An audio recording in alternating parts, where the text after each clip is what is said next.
মুড়িঘণ্ট দিয়ে মাখিয়ে ভাত খেতে বসেই এখানে ঘুরে আসা যায় কবিতার দেশ থেকে। শস্যে ইলিশের সুঘ্রাণে মাতোয়ারা বাতাস সংস্কৃতির সব শাখাকে জড়ো করে এক আঙ্গিনায়। ঢাকা শহরে এমন খাবারের জায়গা আর একটিও খুঁজে পাওয়া যাবে না বিউটি বোর্ডিংয়ের মতো। শিল্প সাহিত্য, সংস্কৃতি, ইতিহাস এবং বিউটি বোর্ডিং মিলেমিশে একাকার হয়েছে এখানে। হলুদ দেয়ালে সবুজ শ্যাওলা, আলো ছায়া দোলা, দুঃখ সুখ যেন সব মিলেমিশে আজও কথা কয় পুরনো আড্ডা সেই শতমুখ। খাবারের জায়গা হলেও ঢাকাতে বিউটি বোর্ডিংয়ের পরিচিতি সাহিত্য বিষয়ক আড্ডা এবং এর সমৃদ্ধ ইতিহাসের জন্য। কিন্তু এর খাবারের ঘ্রাণও মাত করবে যে কাউকে। এখানে নানা ধরনের মাছের ভর্তা নিয়ে খাওয়া শুরু করার পর একের পর এক আসতে থাকবে অসাধারণ বাঙালিয়ানা স্বাদের সব খাবার। এরপর পেতে পারেন আড় মাছ, বোয়াল মাছ, কই মাছের ঝোল। তবে বিউটি বোর্ডিংয়ের সবসময়ই আলোচিত পদ সর্ষে ইলিশ, যে একবার খেয়েছে তার স্বাদ মুখে লেগে থাকবে। যারা মাংস পছন্দ করেন তাদের জন্য আছে দেশি মুরগি, খাসির মাংসের লোভনীয় পদ। এছাড়া 5 তরকারির সবজি, লাবড়া, মুড়িঘণ্ট, বেগুন ভাজি, আমড়ার চাটনি নিয়মিত থাকে। শেষ পাতে আছে মিষ্টি দই।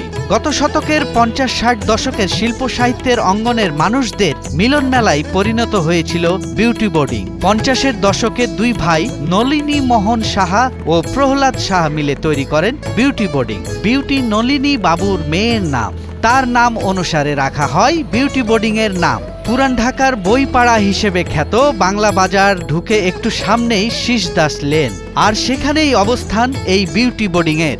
এইটা যদি বাইরের কোনো দেশ হতো, আমার কাছে মনে হয় এই বুড়িগঙ্গা নদী, তার পাশে এই পুরনো এই জমিদার বাড়ি, এই জায়গাটাকে যদি তার স্বমহিমায় রাখা যেত তাহলে কিন্তু আমাদের পর্যটন শিল্পেও এর একটা বড় ভূমিকা থাকতো। এটা ঐতিহ্যপূর্ণ একটা জায়গা। এখানে বিভিন্ন সময় বিভিন্ন কবি, সাহিত্যিক, অনেক বরেণ্য ব্যক্তিগণ এখানে এসেছেন। দ্বিতল বিউটি বোর্ডিং এ থাকার জন্য এখন 15টি ঘর রয়েছে। সিঙ্গেল রুমের ভাড়া 300 টাকা, ডাবল রুমের ভাড়া 600 টাকা, আর দুপুর, বিকেল ও রাতের খাবারের ব্যবস্থা রয়েছে। পল্লী কবি জসিমউদ্দিন, কবি শহীদ কাদরী, শামসুর রহমান, আল মাহমুদ, সৈয়দ শামসুল হক, আব্দুল গাফফার চৌধুরী, রফিকুন নবী সহ বহু কবি, সাহিত্যিক, শিল্পীর পদার্পণ ঘটেছে এখানে। এখানকার সর্ষে ইলিশ, মুরগি, ডাল ভর্তা, বড়া, 5 তরকারির স্বাদ নিয়েছেন দেশের নামকরা শিল্প সংস্কৃতি অঙ্গনের রথী মহারথীরা। এটা ঐতিহ্যপূর্ণ একটা জায়গা। এখানে বিভিন্ন সময় বিভিন্ন কবি, সাহিত্যিক, অনেক বরেণ্য ব্যক্তিগণ এখানে এসেছেন। এই বিউটি বোর্ডিং তাদের পদচারণায় মুখরিত ছিল এক সময়।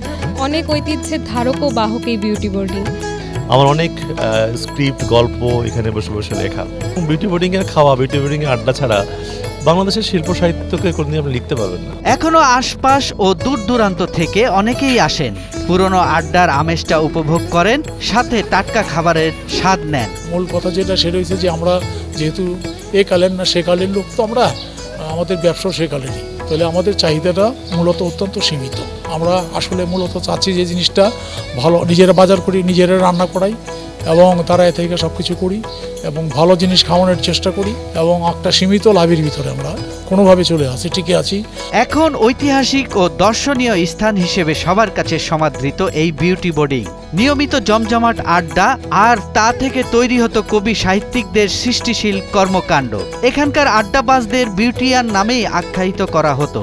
এই বিউটি বোর্ডিং আরও কয়েক প্রজন্ম ধরে নতুন কবি ও কবিতার সৃষ্টিতে সহযোগী হবে, এমন প্রত্যাশা তরুণ বিউটিয়ানদের।